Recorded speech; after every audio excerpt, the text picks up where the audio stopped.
Oui, Corentin Douguet, on vient de te remettre le trophée Suzuki de la combativité. Ça signifie quoi pour toi qui a souffert un peu de maux de dos durant cette course et même avant le départ?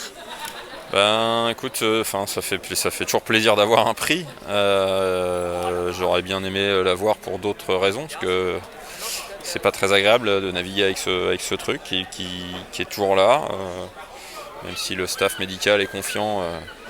Et puis j'ai pas aussi mal que je pensais sur l'eau, enfin je savais pas trop où j'allais quand je suis parti. Finalement ça s'est pas trop mal passé, donc aujourd'hui je me dis que voilà, il n'y a pas de raison que j'aille pas au bout de cette solitaire. Donc ça c'est un bon soulagement.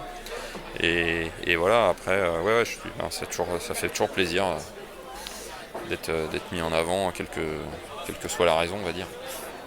Super, et ben écoute, on te souhaite un bon courage pour jusqu'à dimanche pour te soigner et puis une belle deuxième étape alors.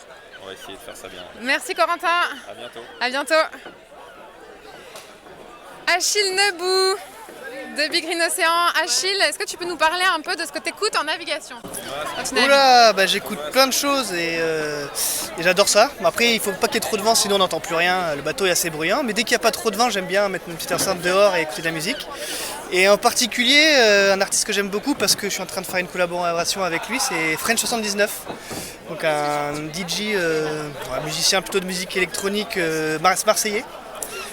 Français, et c'est super ce qu'il fait. Il a eu plusieurs groupes avant et il s'est lancé en solo il y a quelques années et voilà, je le suis beaucoup et du coup maintenant on est très proches et on a fait de belles images ensemble et on va sortir un beau projet bientôt là.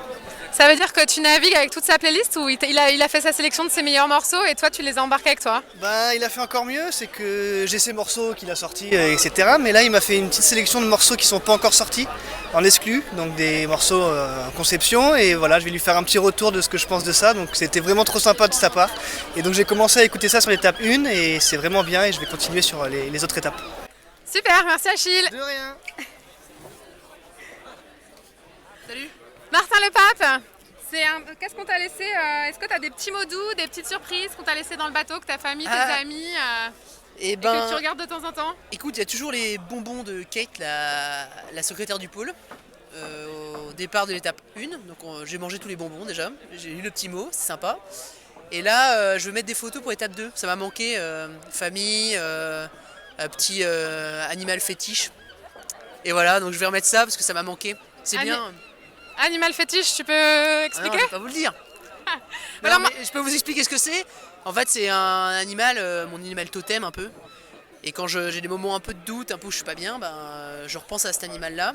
J'essaie de me mettre dans sa peau, quoi. Et bon, c'est censé marcher mieux. Super, moi je me pose quand même une autre question. En bateau, t'es plutôt pieds nus ou avec des chaussures? Ah non, jamais pieds nus. Très bien, et j'ai ma réponse. J'ai vu des gens naviguer à pieds nus et ça m'a toujours intrigué parce que c'est quand même. Tu peux te blesser, quoi, mais c'est vrai que t'es un peu plus libre, quoi. J'essaierai peut-être s'il n'y a pas de vent à l'étape 2. Super, merci beaucoup Martin. Merci à bientôt. Salut. Salut Benoît. Salut Mathilde. Alors, bien reposé? Ouais, encore 2 bonnes nuits de sommeil, qui ne sont pas de trop, mais... Qu'est-ce que t'as fait depuis 2 jours? T'as revu la famille? Non, j'ai dormi et j'ai bouffé. Alors raconte-nous, qu'est-ce que t'as mangé? Oh non, ça ferait pas sportif, le hamburger frites et le... Non. Non mais ouais, globalement, c'est sommeil et repas, quoi. Pour charger les batteries. Très bien, et c'est quoi la première chose que tu as envie de faire quand tu poses le pied sur un ponton après 4 jours de nave? Là c'était un peu particulier, je sais pas si je dois en parler. En fait j'avais des bottes qui fuyaient, donc j'avais les bottes remplies d'eau que je vidais toutes les heures là à la fin. Et j'avais un peu envie d'enlever mes chaussettes. Eh ben on n'imagine pas l'odeur qui se passe dans ton bateau. J'aurais pas dû dire. Donc du coup là tu vas changer de bottes? Ouais, et puis de chaussettes aussi. Eh ben écoute, on espère que tu les as lavées Benoît et on te souhaite une main. Je les ai brûlées mes chaussettes. Super. Bon tu coupes bien sûr. Merci Benoît, on te souhaite pas d'être venu. On te souhaite un bon départ pour dimanche. Ouais, merci. Merci, à bientôt. Tu m'as encore fait dire des conneries, quoi. Sam Goodchild. Sam, félicitations, t'as remporté le trophée, le classement Beneteau des bisous. Non, pas de bisous, les étrangers. Ah, excuse-moi, le Vivi Trophy. Non, c'est nul. Mais oui, bien sûr, le Vivi Trophy, c'est la première fois que tu le remportes? Ouais, quand j'ai fait le Figaro avant, ça n'existait pas, donc voilà. Super, bah écoute, l'objectif c'est quoi? Ça va être de le garder jusqu'au classement final, ça va être...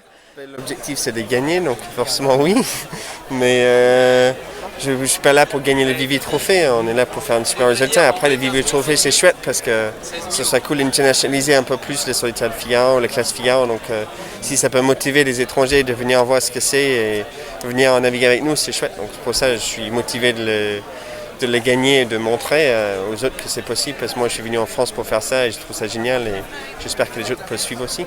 Et là ça arrive, il y a Kenny qui est venu cette année, il a fait un grand pas, osé de venir en France faire des Figaro qu'il ne connaissait pas, et puis petit à petit ça va devenir plus international. Ouais, et puis là il y a quand même des sacrés concurrents sur le Vivi Trophy, vous êtes un nombre assez conséquent d'étrangers avec des bons palmarès, c'est quand même intéressant aussi. Oui, c'est de plus en plus intéressant. Il y avait Tom Dolan qui a fait une très belle manche. Je pense qu'il était en tête des étrangers pendant très longtemps dans le top 5. Et puis Niels était même super bien placé à un moment donné aussi en premier bisou. Et donc ça c'est chouette. Et c'est sûr que j'ai gagné le Vivi Trophée d'1 minute, je pense. Donc c'était pas facile. C'est sûr que c'est valorisant de le gagner. Eh ben écoute Sam, on te souhaite le meilleur pour la deuxième étape et de bien te reposer jusqu'à dimanche pour être en forme. Okay. Merci bien, merci. Robin Follin, Marc Malaret. Alors cette première course, c'était comment? C'était tranquille. C'était assez, ouais. C'était peinard. Bon, on s'est pris une petite trousse la première nuit, comme prévu. Et, après, on a bien dormi. Voilà, après, on a bien dormi, on a essayé de remonter. On va dire qu'on s'est pris un avertissement pour le reste de la régate. Et voilà, donc on apprend. On est parti avec... on savait qu'il y avait une bulle quelque part. Après, on ne savait pas exactement où. Alors, on n'a pas géré de la même manière la nuit, mais le résultat a été le même. On était tous les deux à plus de 20 000 de la tête de flotte. Donc il a fallu se reconditionner un peu et se dire bon bah maintenant faut perdre le moins de distance possible. C'est pas évident parce qu'on vient pas de là. Moi j'avais jamais fait des nuits comme ça, enfin des jours et des nuits à voir personne donc j'ai essayé de prendre du plaisir ailleurs, de pas lâcher le truc, de rester concentré et de se bouger quand il fallait. Après c'était aussi forcément un peu moins entraînant quoi, parce que quand t'es tout seul, t'as pas de repère de vitesse, t'as personne à aller chercher. Bon, voilà. Mais sinon le résultat est positif. Ouais, on a eu de la réussite avec la météo qui a fait qu'on est revenu par derrière, donc ça c'est cool. Et donc voilà, donc nouveau départ pour la prochaine et on est content d'être encore dans le match. Ouais, c'est ça, exactement. Ça avait compensé ce qu'on avait pris au début et donc tout reste à faire. C'était un peu la manche d'entraînement quoi. De 642 000 mais... Anthony Marchand, tu es de la baie, donc c'est-à-dire que tu n'es pas très loin d'ici. Depuis que tu es arrivé jeudi, tu as revu un peu ta famille, ta famille t'a cuisiné des bons petits plats. Oui, raconte-nous.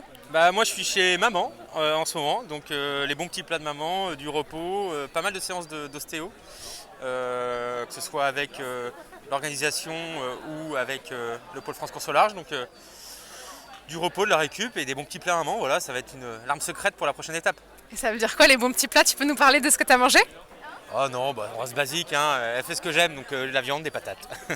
Et ça veut dire qu'elle te fait des petits récipients pour amener avec toi en mer ou pas du tout? Ah non, c'est vrai que c'est pas super pratique, donc j'ai des plats lyophilisés pour les étapes, mais c'est pourquoi? C'est une bonne idée, il faudrait que je réfléchisse à ça quand même. Et c'est quoi alors ton plat préféré en lyophilisé? Chicken tikka with rice. Un basique, je crois, chez les skippers. Hein. Exactement, ouais. Eh ben écoute, Anthony, récupère bien chez maman et puis on te souhaite un bon départ pour dimanche. Merci bien. Merci, Jason, bonjour. Troisième de la première étape de la solitaire du Figaro. Qu'est-ce que tu manges quand tu es en mer, toi?